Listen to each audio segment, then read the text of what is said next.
Welcome back. आज हम control and coordination chapter करेंगे, जो कि क्लास 10th का बायो का एक चैप्टर है। तो भाई कंट्रोल होता है क्या है? कंट्रोल का मतलब ये होता है कि आप कैसे किसी चीज को कंट्रोल में करते हो। उसी बेस पे आज हम ये नहीं पढ़ेंगे कि हम कैसे कंट्रोल करते हैं, हम ये पढ़ेंगे कि जो हमारे हार्मोन्स होते हैं, जो हमारी ग्लैंड्स होती है, वो हमारे शरीर के अंदर बैलेंस, होम्योस्टेसिस कैसे मेंटेन करते हैं, कैसे कंट्रोल करते हैं। और ये कंट्रोल करके कोऑर्डिनेशन बनाते हैं, जिसको हम कोऑर्डिनेशन कहते हैं। कोऑर्डिनेट का मतलब ये एक दूसरे से जुड़े हुए। अब वो एक दूसरे से जुड़े हो करके फिर वो एक कंप्लीट जो बॉडी का बैलेंस है वो मेंटेन करने का काम करते हैं। तो फर्स्टली जो है इसमें हम क्या करेंगे, हम एंडोक्राइन पढ़ लेते हैं अभी। एंडोक्राइन और रिसेप्टर।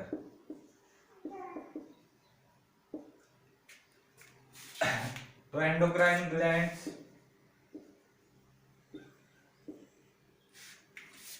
तो एंडोक्राइन ग्लैंड्स क्या होती हैं? ये ग्लैंड्स होती है जो प्योर किस पे वर्क करती है? हार्मोन के रेगुलेशन पे।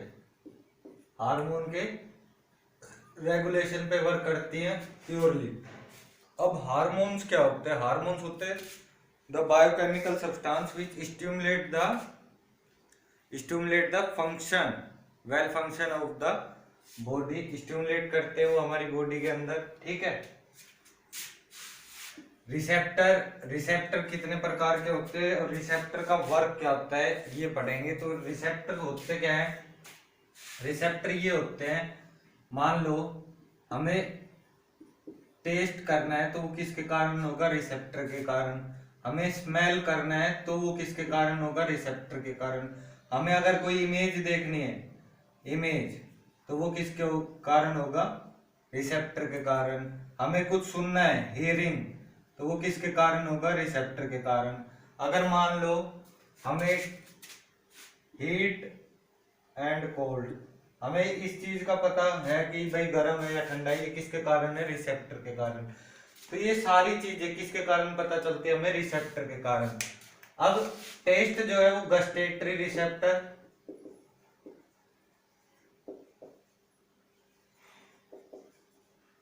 स्मेल जो है वो ओल्फैक्टरी,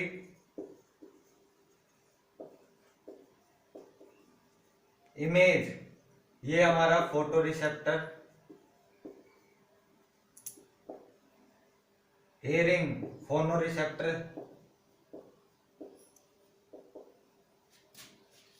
हीट एंड कोल्ड इसे हम कह सकते हैं थर्मो रिसेप्टर। Thermo receptor. तो बेसिकली इतने टाइप के होते, 5 टाइप के बताए हैं, ठीक है। टेस्ट के लिए गस्टेटरी। अब जो साइट होती है टेस्ट की, कौन सी होती है? टंग। भाई जीभ से हम टेस्ट का पता करते हैं अपनी टंग से। स्मेल नाक से, नोज, इमेज आंख से, eye, hearing ear, heat and cold skin. तो इनके कारण क्या है?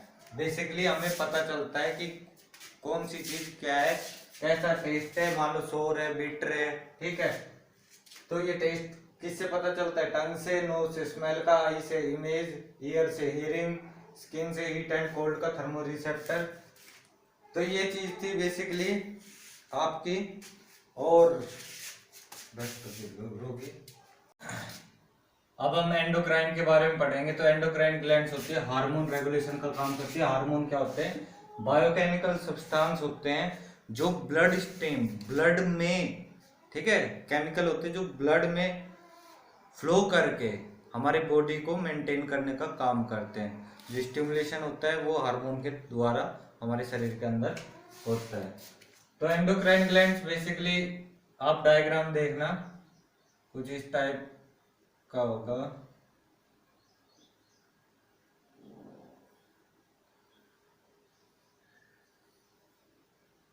साइड में चल रहा होगा आपके। तो ये क्या है, पिट्यूटरी ग्लैंड।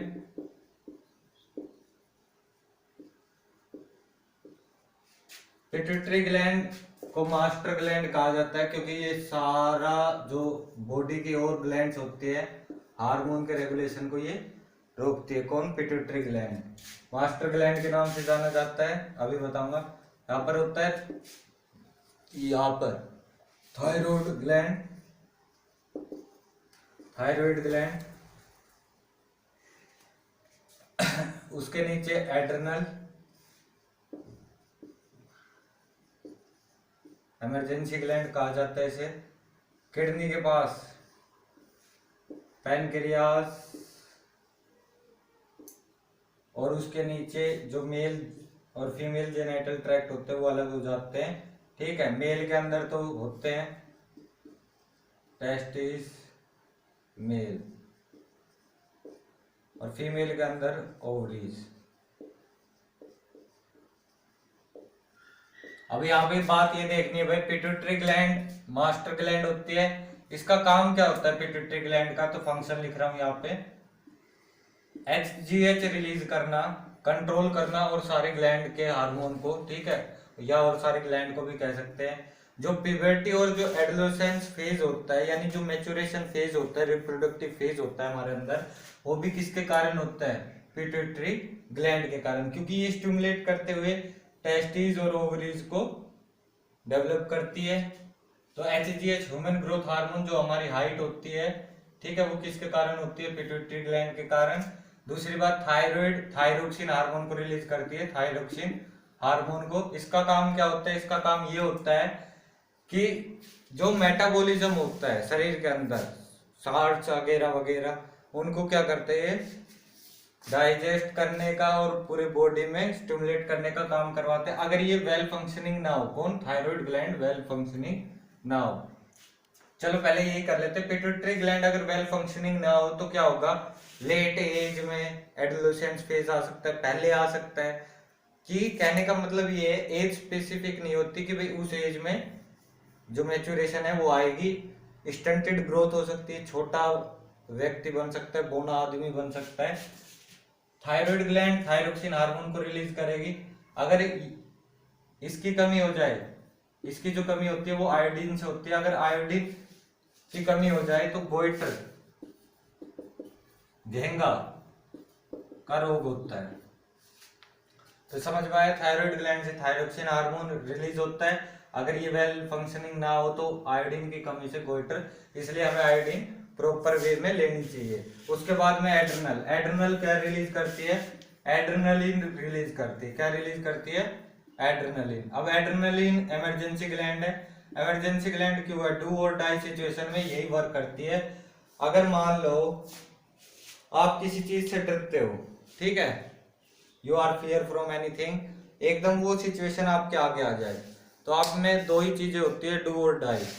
तो उसके जो उसमें वर्क करेगा वो एड्रेनलिन आपको सपोर्ट करेगा, या तो वहां से भागो, या मान लो सांप आ गया, एकदम पसीने आ गए, तो किसके कारण, एड्रेनल। एक हाई हाइट पे, आप हाइट पे हो, ठीक है, नीचे देखते हो तो आपको डर लगता है, कई डर जाते कई नहीं डरते, क्योंकि एड्रेनल जो होता है वो उस सिचुएशन को कंट्रोल कर लेता है। दूसरा पैनक्रियाज, पैनक्रियाज रिलीज करता है इंसुलिन। अब इंसुलिन रिलीज करता है, इसमें क्या होता है, अगर ये वेल फंक्शनिंग ना हो, ढंग से काम नहीं करे, तो क्या होता है, डायबिटीज होता है। अब डायबिटीज आपने पढ़ा होगा, शुगर पेशेंट, मधुमेह रोग, तो इसलिए इसका भी वर्क है। टेस्टिस क्या रिलीज करती है, टेस्टोस्टेरोन हार्मोन को रिलीज करती है, टेस्टिस। ये जो होते हैं, ठीक है, ये मैच्योरेशन को शो करवाते हैं मेल के अंदर। ओवरीज एस्ट्रोजन कह लो या ओएस्ट्रोजन कह लो, इनका वर्क करने का काम करती है ओवरीज। तो ये आपका एंडोक्राइन ग्लैंड था। एंडोक्राइन ग्लैंड क्या होती है, hormone regulation, stimulation in our body and maintain our body. तो ये एंडोक्राइन ग्लैंड के वर्क होते हैं, ब्लड स्ट्रीम में फ्लो करती है। तो मेनली जो ग्लैंड होती है, pituitary gland, thyroid gland, adrenal gland, pancreas, testis, ovaries. अब टेस्टिस जो है वो मेल में होती है, ठीक है, टेस्टिस फीमेल में नहीं होती है। ओवरी जो होती है वो फीमेल में होती है। तो पिट्यूटरी ग्लैंड क्या रिलीज करती है, एचजीएच, और control all over the body hormone या कहेंगे तो ग्लैंड। उसके बाद में थायराइड क्या रिलीज करता है, थायरोक्सिन। अगर ये वेल फंक्शनिंग नहीं होगा तो गोइटर होने का चांसेस होता है, आयोडीन से ये मेंटेन होता है। तीसरा है एड्रिनल। एड्रिनल पहला, दूसरा, तीसरा, चौथा, पांचवा और 6। आपको बेसिक 6 ग्लैंड करनी है। तो जो तीसरा है वो एड्रिनल ग्लैंड है, वो एड्रिनलिन रिलीज करती है। चौथा जो है वो पैनक्रियाज इंसुलिन रिलीज करता है। अगर ये वेल फंक्शनिंग नहीं होगा तो डायबिटीज यानी शुगर होने के चांसेस बढ़ जाते हैं। पांचवा जो है वो टेस्टिस है, मेल के अंदर मिलता है, टेस्टोस्टेरोन हार्मोन को रिलीज करता है जो कि मैच्योरेशन को शो करवाता है। सिक्स्थ जो है वो ओवरीज है, जो फीमेल के अंदर होती है, जो एस्ट्रोजन और ओ एस्ट्रोजन नाम के हार्मोन को रिलीज करते हैं, जिसके कारण प्यूबर्टी और एडोलेसेंस फेज अगर होता है। तो आज बेसिकली आपको 2 पार्ट पढ़ाए गए हैं, ठीक है, और ये बहुत इंपॉर्टेंट है आपके सीबीएसई में भी और एचबीएसई में। Thank you.